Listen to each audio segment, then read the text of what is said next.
Hello friends, इस video में आपको कराने वाली हूँ क्लास 11th के अंतर्गत सामान्य हिंदी का पेपर सोल्यूशन। ये द्विभाषी परीक्षा 2024-25 लेटेस्ट है। ये कोड सी है, अलग अलग कोड आते हैं। आपके एग्जाम में कोई भी कोड आ सकता है, बट आपको टेंशन नहीं लेनी। इससे आपको आइडिया लग जाएगा कौन कौन से चैप्टर्स इंपॉर्टेंट है, आपको मैं बताऊंगी। बस उतना कर लीजिएगा, कोई भी कोड आ जाए आपको 100% क्वेश्चन मिल जाएंगे। ओके, ये सामान्य हिंदी का पेपर है। इसके बाद आपको साहित्य हिंदी का भी मिल जाएगा।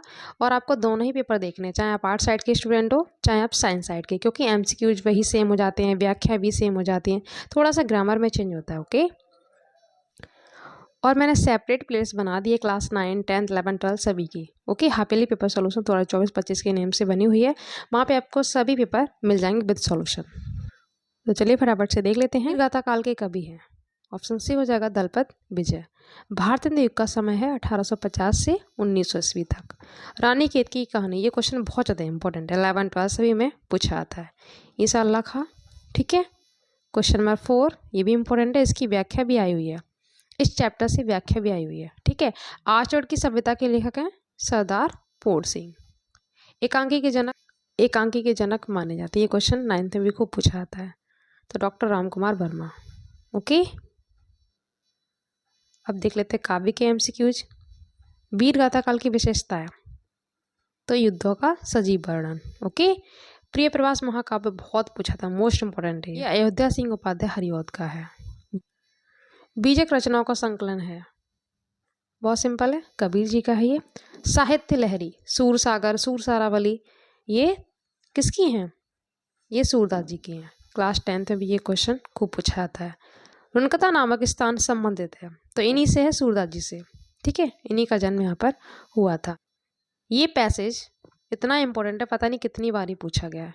चैप्टर बहुत ज़्यादा इंपॉर्टेंट है। भारतवर्ष उन्नति कैसे हो सकती है, जिसके लेखक हैं भारतेंदु हरिश्चंद्र। ओके, तो इसके क्वेश्चन देख लेते हैं। गद्यांश के पाठ और लेखक का नाम। पाठ का नाम हो जाएगा भारतवर्ष उन्नति कैसे हो सकती है। लेखक का नाम है यहाँ पे भारतेंदु हरिश्चंद्र। अभी मैं आपको दिखा दूंगी तो आप नोट डाउन कर लीजिएगा। ओके, इसकी व्याख्या जो अंडरलाइन होता है बस उसको आपको अपनी भाषा में देना होता है। थर्ड क्वेश्चन है, लेखक ने हिंदुस्तानी को किसके सदृश दिखाया है? का चुप साध रहा बलवाना, इस कथन से लेखक का क्या आशय है? और लास्ट है, लेखक ने हनुमान जी को किसका प्रतीक बताया है?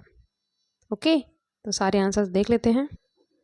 रेखांकित अंश की व्याख्या, बस देखो यहाँ पर एक लाइन दे रखा है, इसी को आपको अपनी भाषा में एक्सप्लेन करना होता है। ओके, तो ये आप पाठ का नाम लिखेंगे, लेखक का नाम लिख देंगे। ओके, ये रेखांकित अंश की व्याख्या हो गई।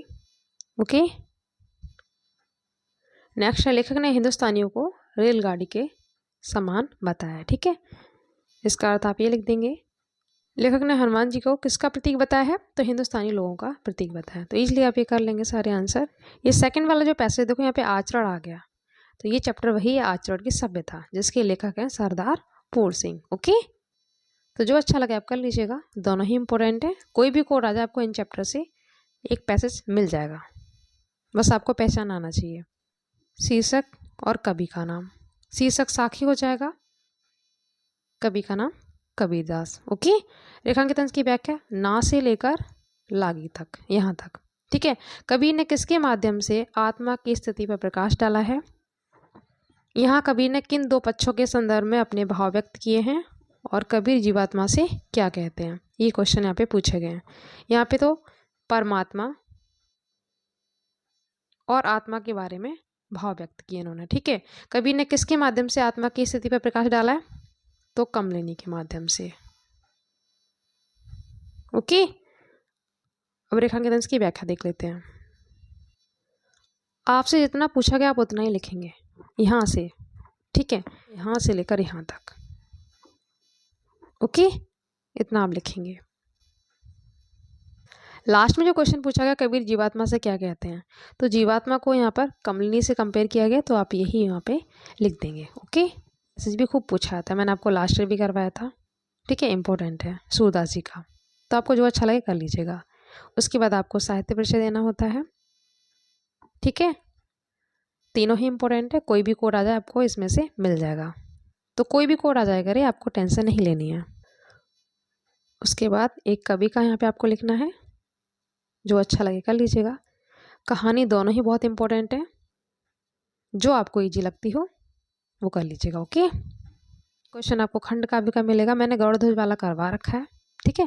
कालिदास का को मिल जाएगा, मैंने लिंक डिस्क्रिप्शन बॉक्स में शेयर कर दिया है, तो आप देख लीजिएगा। बहुत ही ईजी लैंग्वेज में करवाया, तो कर लीजिएगा। ओके, ये प्रयाग वाले चैप्टर से लिया गया। इसका आप संदर्भ कैसे लिखेंगे? प्रस्तुत गद्यांश हमारे पाठ्यपुस्तक संस्कृत दिग्दर्शिका के प्रयाग नामक पाठ से लिया गया है। हिंदी अनुवाद में अभी आपको दिखा दूंगी।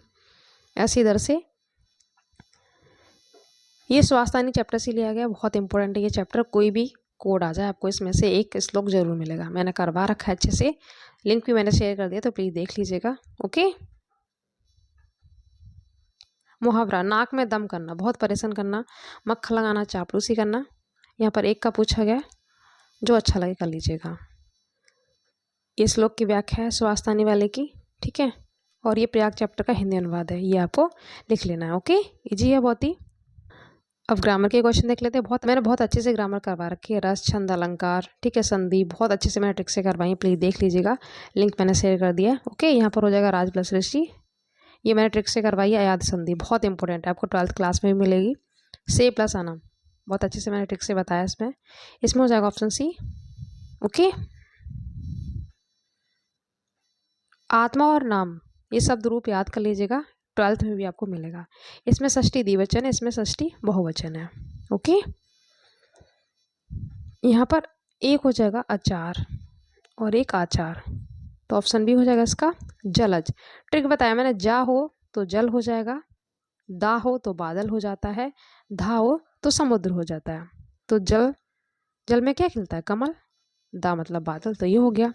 बहुत कन्फ्यूजिंग होता है, अगर आप ट्रिक से करेंगे तो आप कभी नहीं भूलेंगे। जा मिल जाए तो जल, दा मिल जाए तो बादल, धा मिल जाए तो समुद्र। ओके, अधर का अर्थ नहीं है बुद्धिमान, जड़ का सही अर्थ अचेतन, बहुत इंपॉर्टेंट है, कई बार पूछा गया। यहाँ पर वाक्यांश के लिए एक शब्द पृथ्वी से संबंधित पार्थिव हो जाएगा, नख से लेकर सिका तक के सब अंग, तो इसका हो जाएगा ऑप्शन बी नखसिक। ओके, सिंपल है। उसने मुझे बुलाया है, मुझे विद्यालय जाना है। हाथी कभी दहाड़ता है क्या? चिंघाड़ता है ना, तो चिंघाड़ रहा है। और यहाँ पर लिखा है डालों में पक्षी बैठा है, तो डाली पर पक्षी बैठा है। तो अच्छा लगे आप कर लीजिएगा, चारों ही इजी है, ठीक है। आपको एक ही वीडियो मिल जाएंगे, रस, अलंकार, छंद, बहुत अच्छे से मैंने करवाए हैं। लिंक मैंने डिस्क्रिप्शन बॉक्स में शेयर कर दिया, प्लीज़ देख लीजिएगा। 12th क्लास में भी काम आएंगे, तो प्लीज़ आप अच्छे से नोट्स बना लीजिएगा। मैंने बहुत ही इजी एग्जाम्पल लिए हैं, आप एक बार देखेंगे आपको लर्न हो जाएगा, ठीक है। लिंक मैंने शेयर कर दिया, तो आपको एक ही वीडियो में ये सारे टॉपिक मिल जाएंगे, तो कर लीजिएगा। एक आपको पत्र लिखना है, इजली आप लिख लेंगे, एक आपको ऐसे लिखना है, ठीक है। दोनों ही बहुत इंपॉर्टेंट है, कई बार पूछेंगे। बेरोजगारी हो गया, जनसंख्या हो गया, कई बार पूछा गया,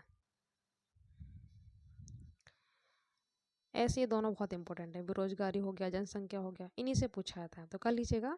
इसके बाद आपको सभी पेपर सॉल्यूशन मिल जाएंगे। वीडियो अच्छा लगा तो प्लीज़ लाइक शेयर कर दीजिएगा। मिलते हैं नेक्स्ट वीडियो में। Thank you so much.